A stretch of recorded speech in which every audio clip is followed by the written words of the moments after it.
Breaking news, Taylor Swift has reportedly distanced herself from longtime friend Blake Lively amid a high-profile legal dispute involving actor-director Justin Baldoni. The controversy has sent shockwaves through Hollywood, raising questions about celebrity influence and personal boundaries. Rachel, can you walk us through what's happening? Certainly, Richard. This situation is layered with personal drama, professional conflicts, and legal disputes. It all started with the upcoming film adaptation of It Ends With Us, based on Colleen Hoover's best-selling novel. Justin Baldoni, known for his role in Jane the Virgin, took on the project as both the director and co-star. Blake Lively was cast as the lead, which initially seemed like a promising collaboration. However, tensions quickly escalated behind the scenes. Reports suggest that Blake became heavily involved in areas typically outside an actor's role, such as script revisions, wardrobe decisions, and even editing. This overreach created significant friction with Baldoni and the production team, leading to what is now a legal battle filled with serious allegations, including defamation and professional misconduct. That's already quite intense, but how did Taylor Swift become entangled in this? She wasn't part of the film's production, was she? No, Richard, she wasn't directly involved in the production. However, Taylor Swift's long-standing friendship with Blake Lively brought her into the orbit of this conflict. Allegedly, Blake used her close relationship with Taylor to influence decisions on set. For example, during disputes over script changes, Blake reportedly invited Taylor to a meeting with Justin Baldoni. Taylor's praise for Blake's version of the script reportedly put additional pressure on Baldoni to agree, despite his reservations. It's important to note that Taylor likely had no idea the extent to which her influence was being leveraged. She was just supporting a friend, unaware that her endorsement was being used as a strategic tool in professional disputes. That certainly complicates things. So it sounds like Taylor Swift was unintentionally pulled into this controversy. How did she react when she found out?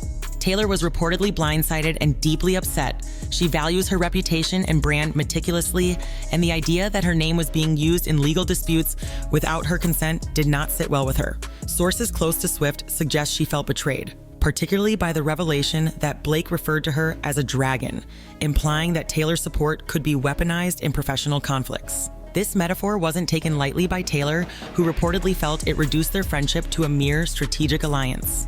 As a result, Taylor began distancing herself from Blake, making a clear public statement when she attended the recent Super Bowl without her, a stark contrast to previous years when they were seen together at high-profile events. That's quite telling. Taylor Swift has always been strategic about her public image.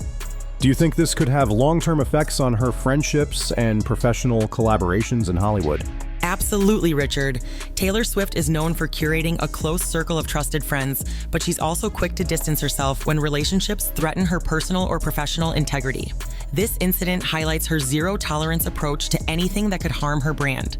In the long run, it could make her more cautious about who she associates with, especially in an industry where personal relationships often overlap with business dealings.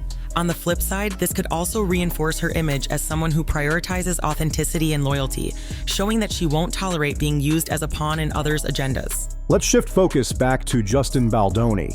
This legal battle seems to have taken a toll on him personally. What can you tell us about his response to all of this? Baldoni has been very candid about the emotional and mental strain this situation has caused. In a recent interview, he opened up about experiencing anxiety and exhaustion, describing it as one of the most challenging years of his life.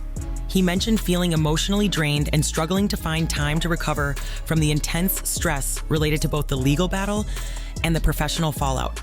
Despite the personal toll, he's taken legal action, filing lawsuits against Blake Lively, her husband Ryan Reynolds, and their publicist for defamation and other serious claims. This legal action reflects his determination to defend his reputation and seek accountability for what he describes as manipulative and damaging behavior. It sounds like the stakes are incredibly high for everyone involved. How has the entertainment industry reacted to this controversy? The reaction has been mixed, Richard.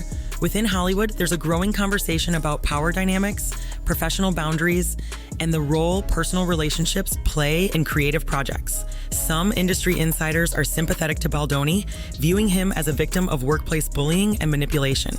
Others are shocked by the extent of the allegations, especially involving high-profile figures like Blake Lively and Ryan Reynolds, who have long maintained polished public images. This case also sheds light on how celebrity influence can blur professional lines, raising ethical questions about leveraging personal connections for professional gain. Overall, it's a cautionary tale for the industry, highlighting the importance of clear boundaries and ethical conduct. Given the seriousness of the allegations, do you think this could affect the release and reception of It Ends With Us? How might audiences respond to the film in light of this controversy? That's a great question. Controversies like this often have a ripple effect on the projects involved. It Ends With Us was highly anticipated, given the popularity of the book and the star power of the cast. However, the negative press surrounding the film could impact its reception. Some audiences may choose to boycott the film due to the allegations, while others might be curious to see the final product, especially given the behind-the-scenes drama. The studio will likely face challenges in marketing the film without drawing attention to the legal disputes. Additionally, Blake Lively's participation in promotional activities could be limited, especially since she reportedly never signed a contractual obligation to promote the film. This could further complicate its box office performance. It's fascinating how off-screen controversies can overshadow the creative work itself. Before we wrap up, Rachel, what are the key takeaways from this situation? What lessons might Hollywood learn from it? The key takeaway, Richard, is the critical importance of maintaining professional boundaries, even in industries where personal relationships often intersect with business. This situation highlights how quickly things can spiral when those lines are blurred. It also underscores the need for clear communication, ethical leadership, and accountability in creative collaborations. For celebrities, it's a reminder that personal associations can have professional consequences, both positive and negative. For the industry as a whole, it's an opportunity to reflect on how power is wielded behind the scenes and the impact that can have on individuals' careers and well-being. Well said, Rachel. It's a story that's still unfolding and we'll continue to monitor the developments closely. Thank you for breaking it all down for us today. Thanks again, Rachel. We'll keep following this story as new developments emerge. Stay tuned for updates right here